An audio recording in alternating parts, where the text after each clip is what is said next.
Good morning. Good morning. I'm so glad to be here. Me too. It took us a few reschedules to get in the room. Yeah. Well, spring's a hard time to get together for a real estate agent. So Spring has sprung, as they say in the Carolinas. Yeah. Yes. And just when you think you have the time available, a closing will get moved or, something happens. Realtor life. Yep. Yes. A closing gets moved. Something's going on, and we're constantly putting out fires, as I say. Absolutely. Yeah. Yep. Well, I'm glad you're here. I cannot wait to hear some more about your story. Okay. So tell us where it just kind of began. Like, where are you from? Are you from the Charlotte area or? I am not. Okay. Just like everybody else, I feel like. No, I'm from Gainesville, Florida. Okay. We wanted to move here for my husband's job. And honestly, every time we came to Charlotte before we made the final decision, it was just sunny and beautiful. The trees. I was like, this is it. This is where I want to be. So that's what brought us to Charlotte. Very cool. So from Florida originally, Yep. were you doing real estate there before you moved here? Yes. So I actually have a degree in real estate from Florida State. Go Noles. Go Knowles. One of the few, I feel like. Yeah. It's, people are like, there's a degree in real estate. I'm like, yes, there absolutely is. I know Gary Keller went to college for real estate. Did he? Okay. Yes. Yeah. So I did commercial real estate out of college. Okay. Started with CBRE. It was CB Richard Ellis at the time. And then same thing with my husband, Mark. So we both met in college doing real estate, and he was doing commercial real estate. He decided to join the military. Okay. Commercial real estate's not really the career you have when you're moving around. So did banking in the meantime, but kept my license current with Florida. And then once we moved here, I switched to North Carolina and hit the ground running for residential. And how long ago was that then when you moved to the Carolinas? 2019. So just before COVID. Just before COVID. Yeah. And you switched also. I think that's important. You switched from commercial into residential. Yes. Two totally different worlds. Very different worlds, completely. And, when I was doing commercials right out of college, young, had all the time. And, by the time that we had 3 kids moving here, really weighed the pros and cons because I do love commercial real estate. And I just felt that maybe residential would fit with my lifestyle, with meeting people and my timeline. And so it was the best decision I've ever done. I feel like this is maybe where I was meant to be all along. I think that is true. And we'll talk about some of your success here in a few minutes. Yeah. Okay, so you moved to the Carolinas roughly 7 years ago. Yep. Okay, and you start with Keller Williams right away? Absolutely. Ah. Yeah. So the moving truck had come to our house on a Saturday. They deliver our stuff. Monday morning, I came in and I signed with Keller Williams to officially hang my license. And I remember not being able to find something to wear, a dress. It was all in boxes, climbing over them to get something to wear. I'm going into an office. I need something other than yoga pants. I feel like that as a mom, where else? I need something other than yoga pants. Yep. So I came in, I signed, and just hit the ground running. I was ready to go. Very cool. Did you go through Ignite and I do did. all the, the training, all if you the will? Things, every training. The best piece of advice I got from a few agents who kind of didn't really take me under their wing, but they were just there and I would ask questions and, they said, really engage in Ignite, show up every day. I did Bold, I think, before I even had my first sale. I mean, I think I finished Ignite and then went straight into Bold training. So, yeah, I did everything that they told me to do. Came here every day, sat in the little conference area and just listened to what people were saying and asked questions. And they said, do this. I did that. So it's part of the community here, which I do love. It's the collaboration, right? Whether it's I'm just kind of eavesdropping and listening, but people come into the office to work because they want you to hear, share, or if I need to go to somebody and just ask a question. They're right there. Yeah. And you start to learn, you see the names every month of who's closing deals. And so I would just go knock on the door and say, do you have 5 minutes so I can ask questions and tell me what I need to do? And the answer, I'm sure, was always yes. Always yes. Always yes. Yep. So I'm having a thought. That was 2019 and you are hitting the ground running. Yes. And we all know what happened in 2020. Yep. So what happened to your real estate business during COVID? It's funny because my first deal didn't close until April 2020. Wow. So all I knew were COVID closings. And I just took it to the social media aspect. Obviously, we weren't coming into the office. And thank goodness I was doing all those things from July 1 to April to really of COVID, right? To keep my business, starting, talking to people, doing everything they told me to do. And I felt like the momentum was already there. So it was it was just different. You put it more to social media to say like, no, I'm still out here. We're still selling homes. Here's how we're doing it differently. And I shared that on social media. And I don't think that it really negatively impacted, especially with rates being so low and people looking to buy. So, yeah. And again, I'm having another thought. I'm thinking COVID, and you just told me you had children. So how many kids did you have at home? 3. My oldest was in kindergarten. We did a lot of PE classes. Oh my gosh, let's go for a walk. Scavenger hunts. We tried to do the reading and the worksheets, and it was a struggle. And I said, you know what? It's time for PE. Let's get out. We did a lot of PE at my house. Yeah. I love that. So you're at home running a real estate business. Yes. 3 children. Yes. Life's a little crazy, but the great news is all of a sudden the business is picking up. Yes, it is. Tell me about that kind of first year. Even though it was during COVID, you start working. Are you doing FSBOs? Are you making calls? Are you working with Sphere? Sphere was a lot of Sphere at that time. By that point, I had really done my building of checking in with people, showing up. I did so many open houses. I think I did 2 to 3 every weekend up until COVID. And the people that I had met were the people that I was following up with. And I think then once you start closing the deals and people are very happy, they're sharing your name and sharing your experience. And so I feel it fortunate. I mean, I know I put a lot of work in, but I do feel fortunate that clients were sharing my name and I was able to continue that growth of the business. I feel like there's this, I call it this like magic moment in a real estate career. Oh, yeah. And it sounds like that for you as well. This light switch goes off. Yes. And the people around you, obviously your friends, we call it Sphere, but your friends and family around you, all of a sudden they're like, oh, no, she really does this. Yeah. She's really a real estate agent. Yeah. She's not doing this for fun. This is actually real, okay, we could call her. Yeah. So, I mean, I do remember that moment, it was like July to January when I had started. It was a huge sacrifice on our family, my husband especially. We were paying for daycare. We were paying for babysitters for me to do the open houses. My husband was traveling a lot at the time. And so it was a big struggle. And I remember telling him in January, I said, I feel it. This is going to be bigger than we ever thought it was going to be. We had certain goals when we first started, but I said, no, this is bigger. And this is what I'm passionate about. And this is going to be great. And he said, I trust in you if that's what you think. And, even though we hadn't seen a paycheck at the time, he still believed in me. And I'm glad he did because now I'm here. I mean, and flash forward, you are having some amazing success. So tell me kind of what did last year look like? So we'll talk about 2025. Give the audience kind of a picture of what you're doing now in your business. So last year was my biggest year ever, as an individual agent. Although it's technically a team with my husband because he is licensed, closing over $30 million in volume, and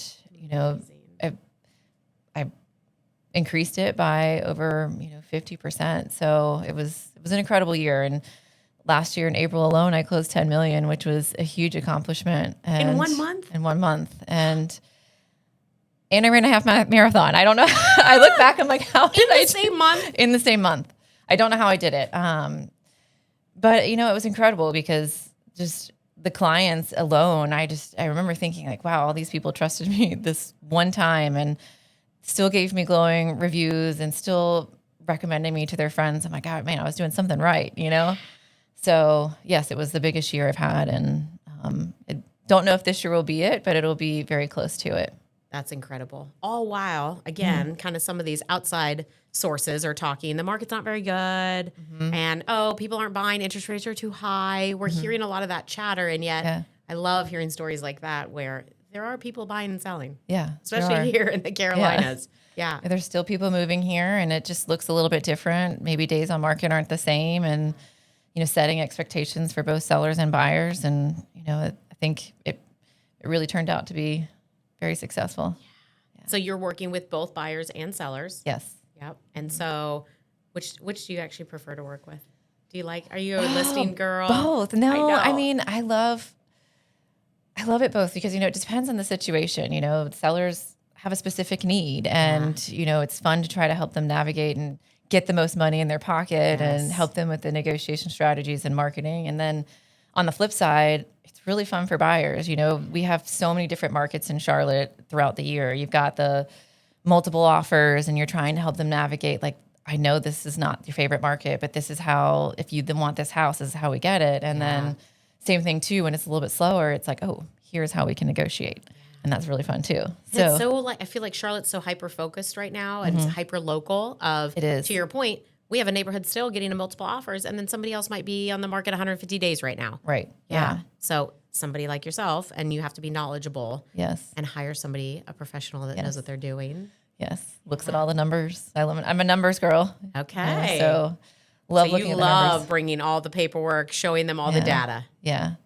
Don't necessarily know about doing the paperwork, but I love looking at it. So yeah. We do like to look at the data. Yeah. Yes. No, it's important. Mm-hmm. Okay. So you, again, I keep coming back to, you have a family. All meanwhile, you're selling $30 million in real estate. Yeah. So how old are your kiddos now? They are 8, 10, and 12 on Saturday. So, yeah. Growing up fast. They are. So all in school, all in sports. Everything. I mean, you are busy. Yeah. How do you do, it's so cliche, but I hear moms asked all the time, like, how do you do it all? How do you do it all? Well, I don't do it all. There's no such thing as doing it all. There is delegation. There is a good support team, support system. Just trying to focus in on what's important at that moment. And just, I mean, thank God my husband is very helpful and really wants to be involved. So when we do have 3 different fields to be on for soccer, it's how are we navigating that while also being a realtor and working weekends. So planning ahead and trying to just work out logistics. I think my husband being in the military really helped prepare us for the last minute planning. You know, we never knew his schedule when he was in the military until the night before. Like it would come out, okay, this is what he would do the next day. And so we're very good at that. We've mastered that skill of, hey, you know what, this is what's come up for the next day. How do we navigate between the two of us to make sure that we're there for our kids?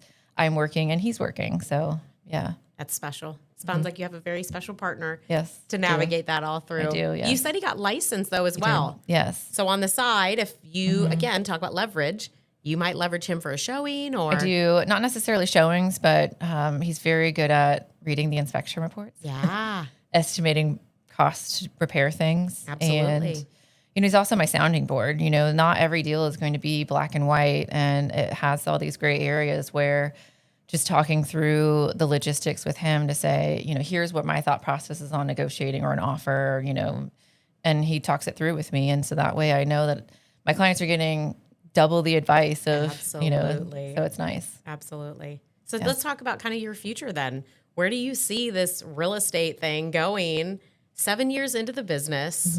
What do you guys foresee, like for your family, your legacy? Are you going to be doing this when you're 70 years old? What does that look like? You know, we talk about it. I'll be the neighborhood, you know, come by, help you list your house. No, you know, we talk about it all the time. We definitely want to quote retire early.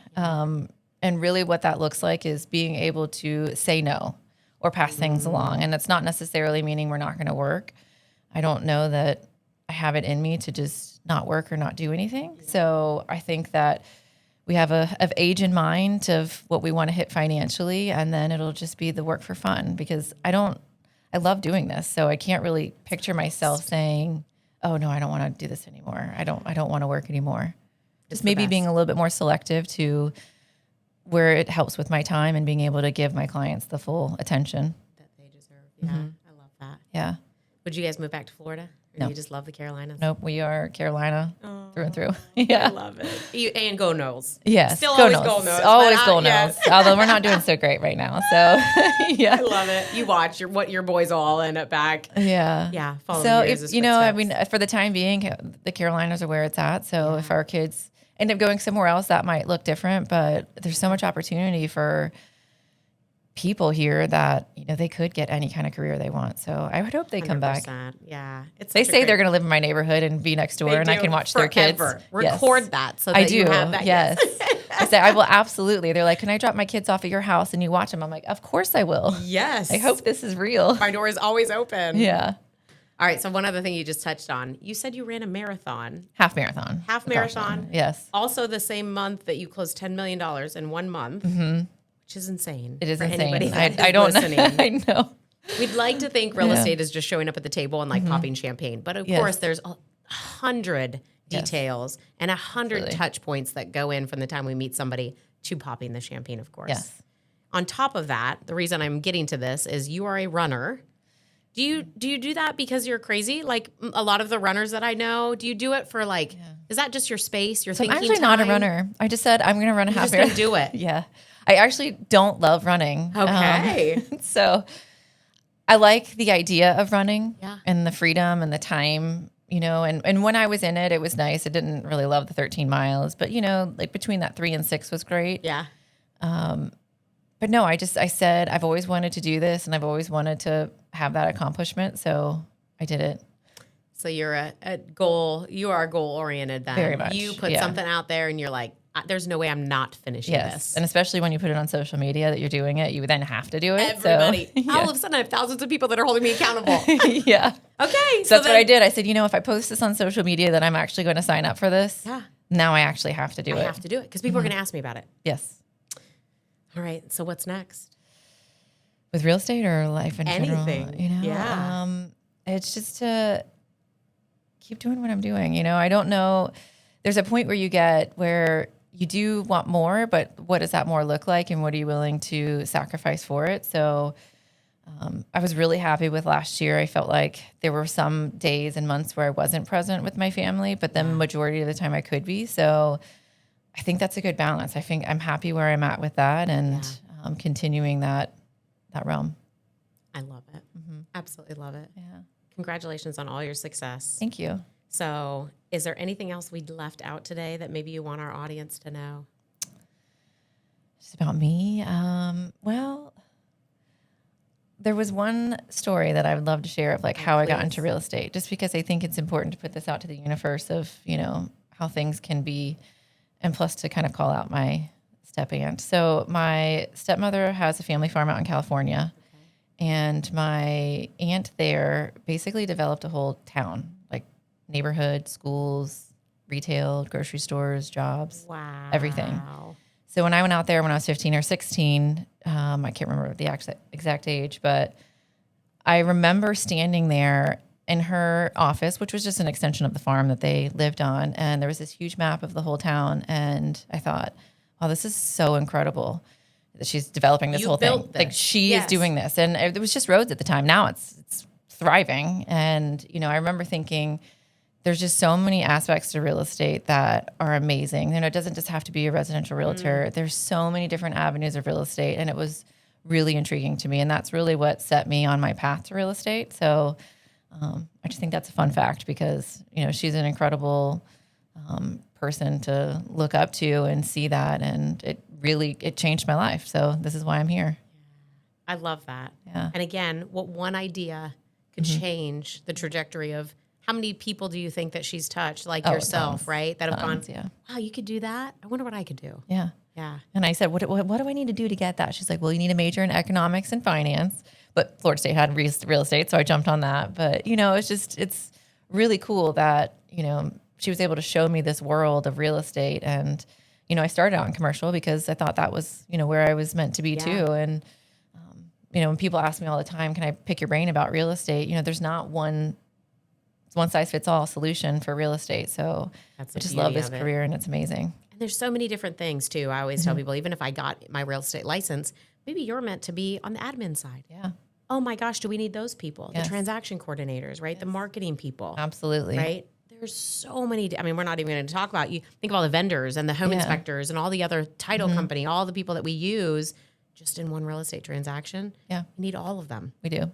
Yeah. Yep. Oh, that's a cool story. Yeah. Well, thank you again for joining me. Yes. If people wanted to reach out to you and connect with you, whether that's to buy or sell, or maybe, like you said, just pick your brain about real estate, how should they reach out to you?